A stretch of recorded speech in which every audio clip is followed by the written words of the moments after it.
বিধানসভা ভোট যত এগিয়ে আসছে ততই উত্তপ্ত হয়ে উঠছে দক্ষিণ 24 পরগনার ভাঙড় এলাকা। তারই মধ্যে নতুন থানা উদ্বোধনের আগের রাতে বড়সড় সাফল্য পেল উত্তর কাশীপুর থানার পুলিশ। গোপন সূত্রে খবর পেয়ে ভাঙড়ের বানিয়ারা গ্রামে অভিযান চালিয়ে বিপুল পরিমাণ তাজা বোমা ও একটি আগ্নেয়াস্ত্র উদ্ধার করেছে পুলিশ।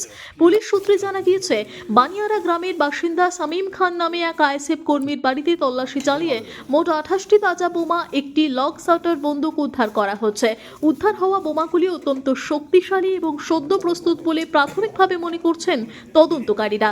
ঘটনাকে কেন্দ্র করে গোটা এলাকায় চাঞ্চল্য।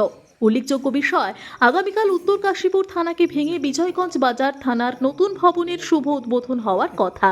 তার ঠিক আগের রাতেই এই বিপুল বিস্ফোরক উদ্ধারের ঘটনায় নিরাপত্তা নিয়ে নতুন করে প্রশ্ন উঠতে শুরু করেছে। পুলিশের একটি বিশাল বাহিনী বর্তমানে বানিয়ারা গ্রাম এবং আশপাশের এলাকা ঘিরে রেখেছে। চলছে তল্লাশি অভিযান। পুলিশের প্রাথমিক অনুমান, আসন্ন বিধানসভা ভোটকে কেন্দ্র করে অশান্তি সৃষ্টির উদ্দেশ্যেই এই বোমাগুলি মজুত করা হয়েছিল।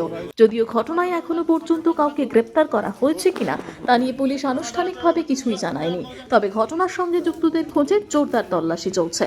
ঘটনায় রাজনৈতিক মহলেও তীব্র প্রতিক্রিয়া দেখা দিয়েছে।